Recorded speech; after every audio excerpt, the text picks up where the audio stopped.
Loki Season 2 has been given a reduced release window on Disney+.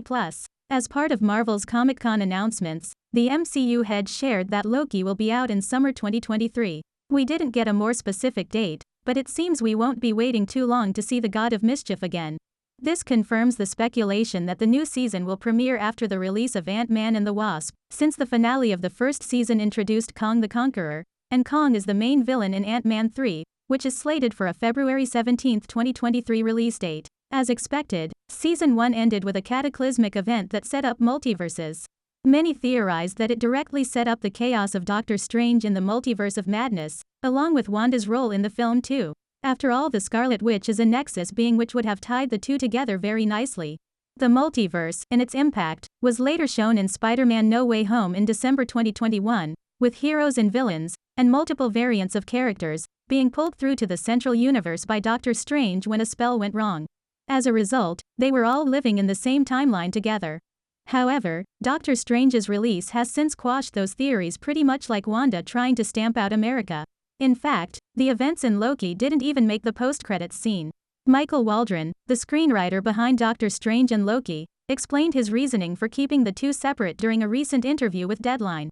When talking about the lack of Kong in Doctor Strange, Waldron said, "To me it felt like we had the biggest best bullet in Wanda. When working with Sam Raimi, I said we should really make the decision to make Wanda the antagonist in this film. We can't let another movie have that fun." He added, "If you introduced Kong, you would have risked the movie getting overstuffed." Wanting to give Wanda some breathing room to do her thing is definitely understandable, but what does that mean for Kong and his multiversal involvement? During Season 2 discussions surrounding Kong and the character's plot involvement, the screenwriter revealed, "In creating the show in the first place, the only way it's worth doing to me is that we can find a new story to tell with this character.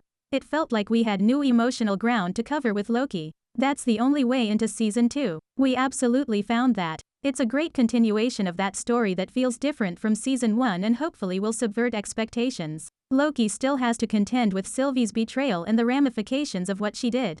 With Kong gone, an infinite number of his variants will rise up and take control of the multiverse. We've already seen that happen in our Time Variance Authority with the arrival of Kang's statue. Because the first season ended in utter chaos, Loki Season 2 theories are aplenty.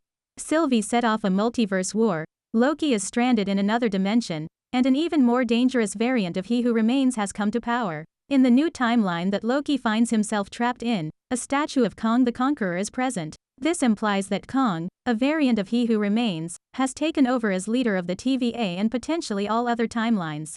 Nerdist theorizes that, while Mobius and Hunter B-15 don't remember Loki in this timeline, Sylvie might.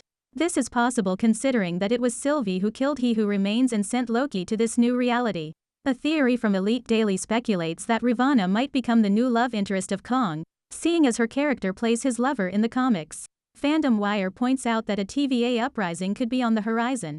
Now that all the foot soldiers of the TVA have had their minds erased due to the slaying of He Who Remains, Loki is the only one who can make them remember what happened. Once they recall the horror of being kidnapped from their own timelines and subsequently brainwashed, the TVA could unite to bring down Kong. Perhaps the most interesting theory comes due to the releases of Spider-Man No Way Home and Doctor Strange in the Multiverse of Madness. Now that the multiverse is open, could Loki team up with Wanda, Scarlet Witch and Doctor Strange? We know that the series extends into the MCU, as Kong the Conqueror is set to be the main antagonist in Ant-Man and the Wasp: Quantumania. It isn't out of the realm of possibility for other characters in the MCU to show up in an alternate timeline. Pictures from the Loki Season 2 set also sparked some theories. After being name-checked in Ms. Marvel, Kingo was spotted on a movie poster. As we know, he's a Bollywood star, part-time Eternal in the MCU. As well as this, another poster advertises a film called Zaniac. Zaniac is an obscure Thor villain who has the ability to possess people to commit gruesome murders. Could he be making an entrance in Season 2? It seems like we'll just have to wait and see what Marvel has up its sleeves. In typical Marvel style, they are keeping plans for Loki Season 2 pretty close to their chest. Obviously, Tom Hiddleston is on board, because after all, what is Loki without Loki? Season 2 is shooting in London, which is handy for the title star. I think it was just an accident of scheduling, but I'm thrilled about it, Hiddleston said on Jimmy Kimmel Live. The actor also confirmed in the interview that the entire cast is returning for the follow-up season, which means more Lady Loki, more alligators drinking wine from a kid's pool and definitely more Casey.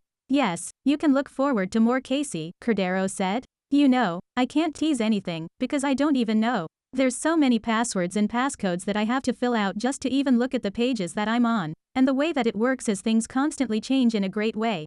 I'm excited to do more and I don't know to what capacity I'll be able to be a part of it, but I'm excited to do it. So yeah, get ready, it'll be fun, I hope.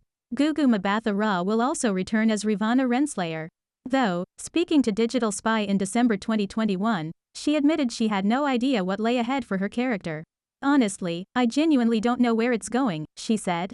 I feel like there's so much potential, especially when you're dealing with time, as Renslayer does, you know? So, yeah, I don't know. I haven't really, I sort of keep an open mind. I've been working quite intensely on something else over the last 5 months, so I don't know. I'm sort of open to the next chapter. It's been amazing to shoot the second season of Loki, Mbatha Raw told ET. Fans are gonna be in for a real treat because the show is bolder and more surreal. And in many ways, goes to some bigger, bolder places than season 1, which is really exciting. In Loki, Ravana is a powerful presence. Selfishly, Renslayer makes it out of the TVA, which I'm really excited about. The thing that I found with Loki's second season is everyone on the crew knows your character and I've never had that before, stepping onto a set where people already know your character. That's kind of a cool feeling. Don't be surprised if Jack Veal reprises the role of Kid Loki at some point too, whether it's in a second season of Loki or some kind of Young Avengers project. With multiple members now lined up, it's only a matter of time before Marvel's legacy team arrives, and we're hoping that Kid Loki will be a part of that, just like in the comics. Subscribe for more updates about Loki Season 2. And have a wonderful day.